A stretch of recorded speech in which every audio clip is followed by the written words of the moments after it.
Hello, this is Chef John from foodwishes.com with Whole Plum Tart. That's right, I tried to make a tart out of whole plums. But what I ended up making was one of the worst pastries of my entire career.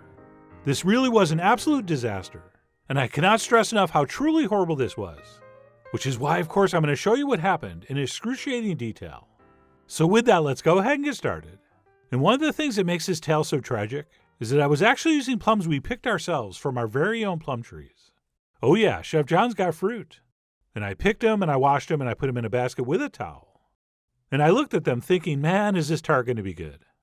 And the first thing I did was go ahead and caramelize a whole bunch of sugar in the skillet, since I decided to use the same technique as a tart tartan, where you create a dry caramel in the bottom of a pan, and then you place chunks of apple on top, and then pastry, and then you bake it and flip it over, and it is amazing.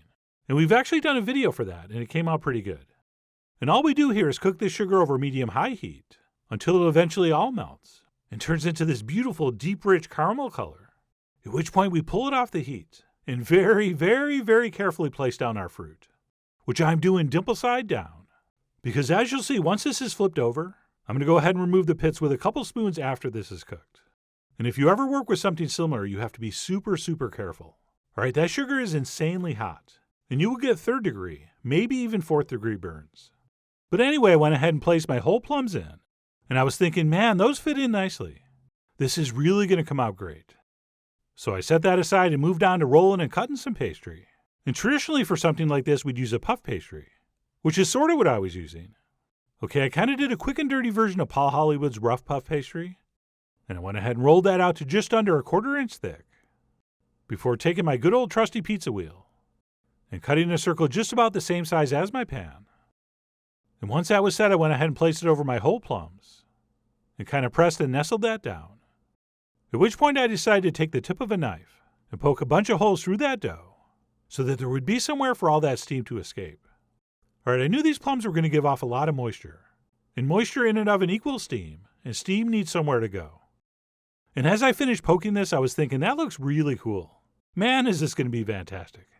So I was feeling pretty good as I went ahead and transferred that into the center of a 425 degree oven for about 30 minutes or so, or until I thought that pastry was cooked. And it looked like this. And yes, I could tell right away that it was pretty juicy under there.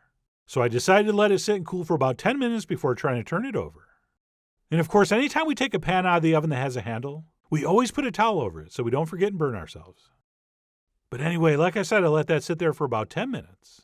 At which point, before turning it over, since I knew there was going to be a lot of liquid, I decided to drain a little bit out first into this ramekin, so when I flipped this over, it would not be so messy. And to my surprise, it really wasn't as much as I thought. So I went ahead and grabbed a big plate, and I put on a rubber glove to protect myself from any molten juices. Although since I drained it, I knew there wasn't going to be that much. So I went ahead and flipped it over. And as it turns out, there were lots of juices, which were now on the table, and also pooled up on my plate, making my pastry soggy. So thinking quickly, I used my bench scraper to transfer those back into the pan, since that pan, as you could probably see, still had a good amount of caramel in it. And I placed that on the stove over medium heat, and then carefully added the rest of the juices from the plate. And at this point I was thinking, this just might still work.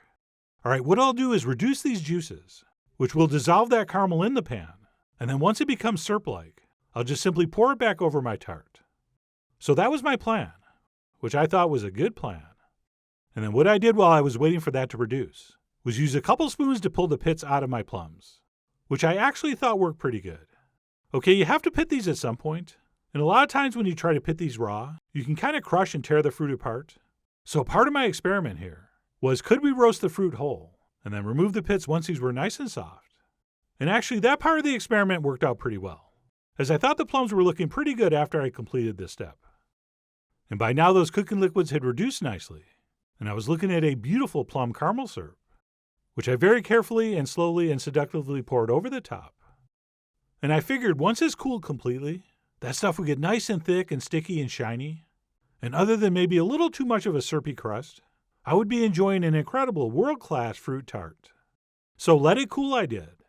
I waited hours and hours and hours before I went ahead and finally sliced in, and I really did think it was looking spectacular. spectacularly red. And I went ahead and plated that up. And I topped that with some sweetened sour cream and a little bit of lemon zest. And I grabbed a fork and went in for a bite. With, by the way, the highest of hopes. Right, you always have to visualize and expect success. With all things in life, but especially in the kitchen. But that, my friends, was one of the worst things I've ever tasted in my life. Right, when you caramelize sugar in the pan like we did in that first step, it takes on more of a bittersweet flavor, which apparently works really well with chunks of apple. But not so much with whole plums. And that little bit of natural bitterness from the skin was really accentuated and made this almost inedible.